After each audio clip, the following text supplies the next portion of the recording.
일제강점기 심각한 인권 침해를 겪어야만 했던 고흥 소록도 한센인 가족들이 일본 정부에 보상을 신청했습니다.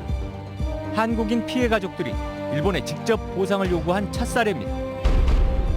경찰, 소방관 등 사회적 필수 인력에 대한 코로나19 백신 접종이 시작됐습니다. 도내에만 10,000명에 이르는데 대면 접촉이 많은 특성상 전파 우려가 높다고 판단돼 일정이 앞당겨졌습니다. 포스트 코로나 시대 지역의 관광 산업은 어떻게 변해가야 할까? 앞으로 5년간 전남과 동부권역의 관광 청사진을 짚어봤습니다. 전라남도 의회 올해 첫 도정 질문이 시작됐습니다.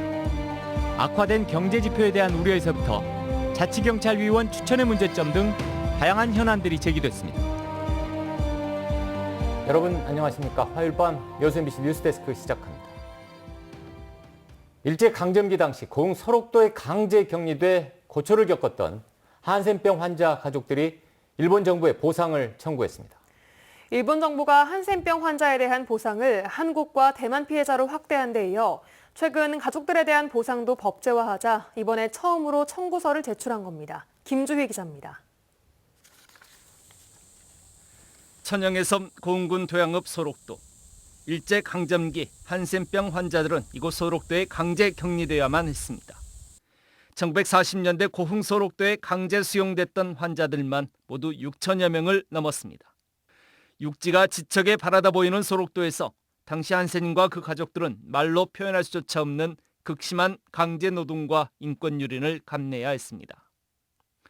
이들 가운데 현재 생존한 일부 한센인 가족들이 일본 정부를 상대로 피해 보상 청구를 했습니다. 지난 2019년 일본 정부가 만든 한센가족 피해자 보상법에 근거한 것입니다.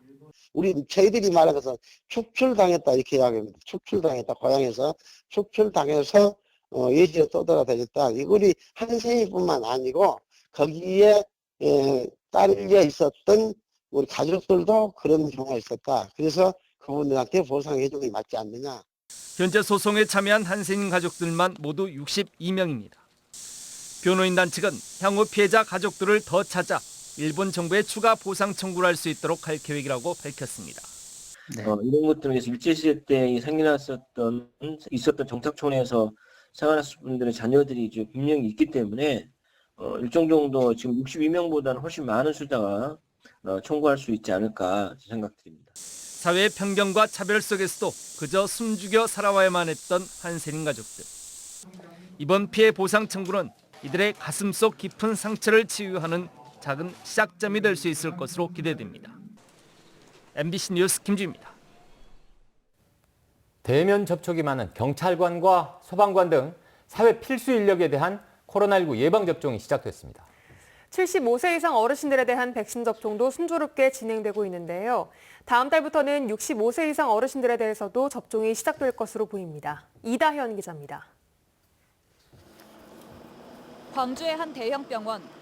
40여 명의 경찰관과 소방관들에게 아스트라제네카 백신이 접종되고 있습니다. 사회 필수 인력? 네, 소방. 소방이시구나. 네, 알겠습니다. 잠깐만 기다려주세요. 경찰관과 소방관 등 이른바 사회 필수 인력에 대한 예방접종이 이번 주부터 광주와 전남 지역에서도 일제히 시작된 겁니다. 대상 인원은 광주 4,800여 명과 전남 1,100여 명 등 모두 15,000여 명으로 다음 달 8일까지 1차 접종을 마칠 계획입니다. 방역당국은 당초 6월에 접종할 계획이었지만 대면 접촉이 많은 특성상 전파 우려가 높다고 판단하고 일정을 앞당겼습니다.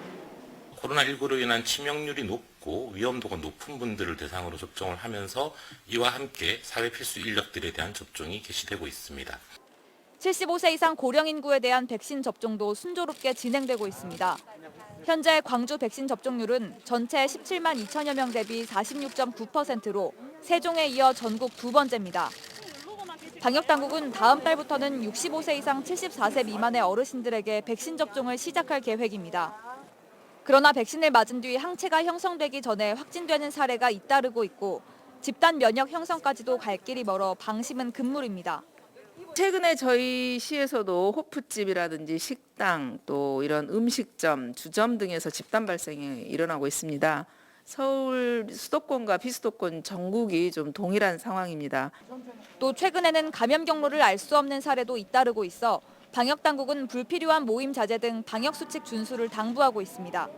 MBC 뉴스 이다현입니다. 최근 코로나19의 확산 여파로 전반적인 관광의 트렌드가 변하면서 자치단체들의 고심도 깊어지고 있습니다. 전남도가 향후 5년간 추진할 제7차 전남권 관광개발 계획을 수립하고 있는데 어떤 새로운 정책과 내용들이 담길지 관심이 모아지고 있습니다. 최우식 기자가 취재했습니다.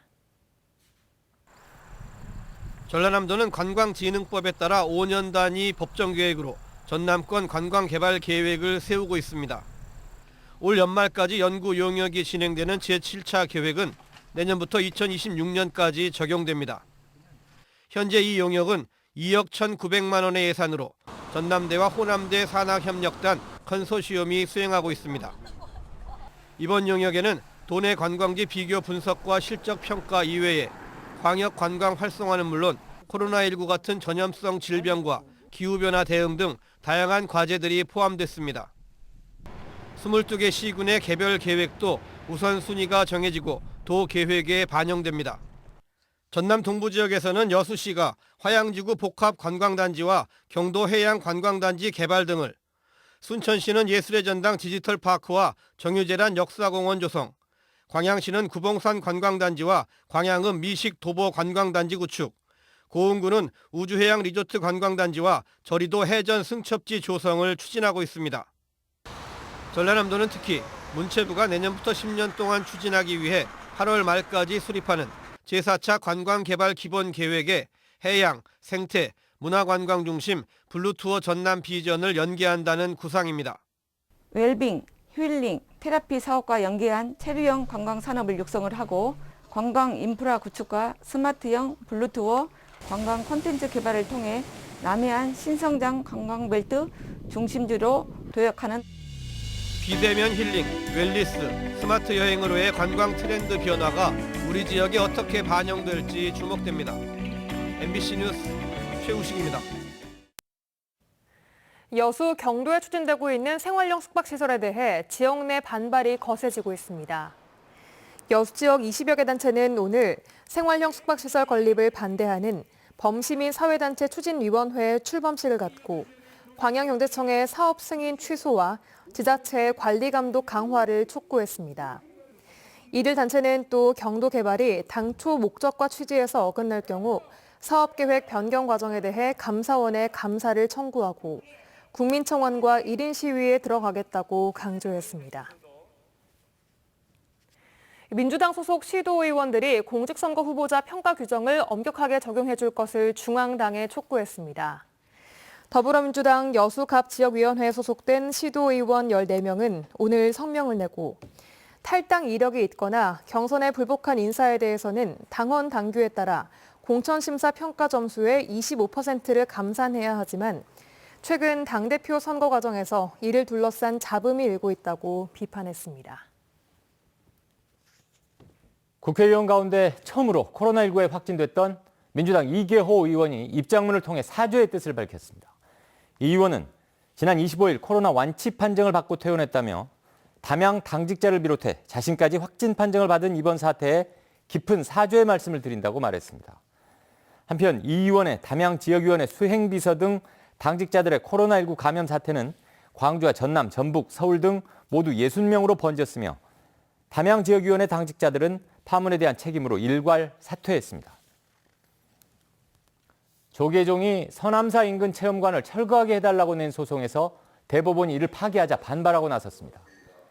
조계종은 오늘 광주 무각사에서 기자간담회를 갖고 서남사 부지에 건립된 전통 야생차 체험관을 철거할 수 있도록 순천시를 상대로 소송을 냈지만 대법원이 조계종의 소송 자격을 이유로 사건을 광주지법에 돌려보낸 데 대해 한국 불교 정체성을 부정했다고 비판했습니다.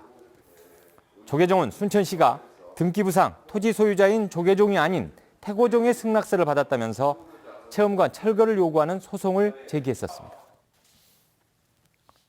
영호남 6개 시도가 달빛 내륙철도 건설을 4차 국가철도망 구축 계획에 반영시켜 달라고 목소리를 모으기로 했습니다.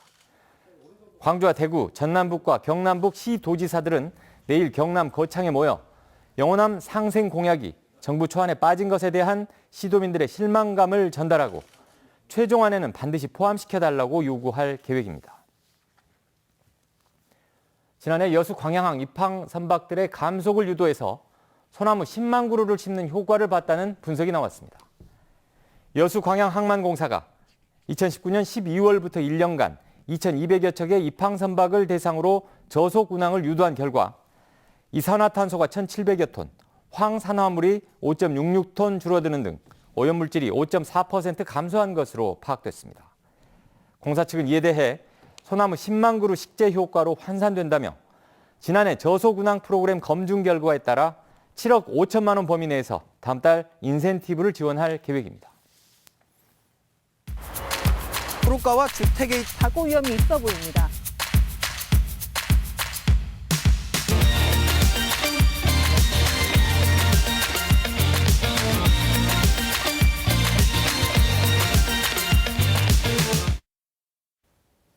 전라남도 의회 올해 첫 도정 질문이 오늘 시작됐습니다. 수산 1번지 전남의 열악한 해양 환경에 대한 지적이 먼저 눈길을 끌었습니다.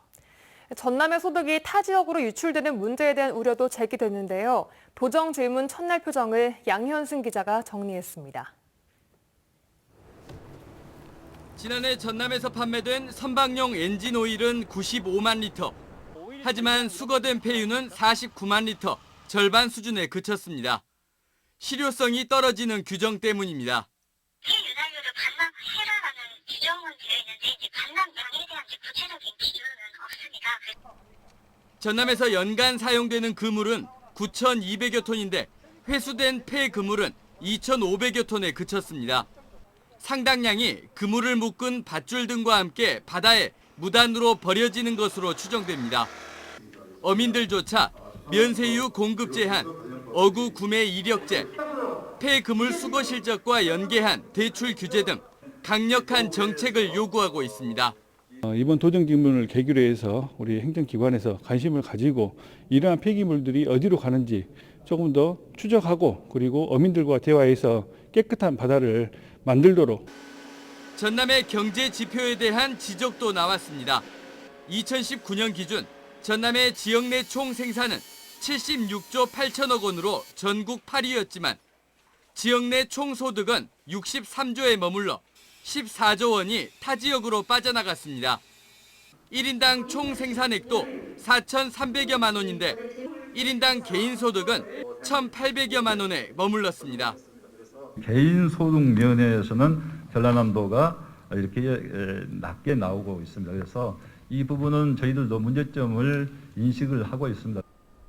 건축법상으로는 업무시설, 실제로는 주거시설로 이용되는 대단위 오피스텔이 신도시 기반시설과 교육환경을 저해한다는 우려도 제기됐습니다. 후보 자질과 성별 편중 논란이 일고 있는 자치경찰위원회 위원 추천에 대해서도 원점 재검토해달라는 요구가 나오기도 했습니다. MBC 뉴스 양현승입니다. 환경부의 수소연료 전지차 특수충전소 공모에 여수 지역이 선정됐습니다. 이에 따라 여수 주삼동에 국비 48억 원 등 총 60억 원이 투입돼 일반 수소 승용차는 물론 수소 버스와 수소 화물차를 충전할 수 있는 충전소 건립이 추진됩니다. 현재 전남 도내에 운영 중인 수소 충전소는 여수와 장성 등 2곳이며 내년까지 9곳의 수소 충전소가 추가로 설치될 예정입니다. 고흥 국가종합비행시험장 조성 취소 소송의 항소심 판결이 오는 30일 부산고법에서 열립니다. 부산고등법원 제1행정부는 오는 30일 등량만권 시민사회가 지역민들의 생존권과 환경권을 위협하는 사업이라며 제기한 고흥만 간척진의 국가종합비행시험장 조성사업 취소 소송에 대한 항소심 판결을 내립니다. 오늘 등량만권 시민사회는 부산고법의 항소심 선고를 앞두고 고흥읍 일원에서 고흥 국가종합비행장 조성사업에 대한 부당성과 위험성을 알리고 지역민의 동참을 촉구하는 집회를 가졌습니다. 한부모 가족 지원법이 개정되면서 다음 달부터 도내 한부모 가족에 대한 아동 양육비 지원이 확대됩니다. 이번 개정을 통해 생계급여 지원을 받는 한부모 가족에게도 자녀 1인당 매달 10만 원의 양육비가 지원되고 그동안 만 24세 이하 미혼 한부모 가족에게만 지원되던 추가 양육비는 만 34세 이하 청년 한부모 가족까지로 확대됩니다.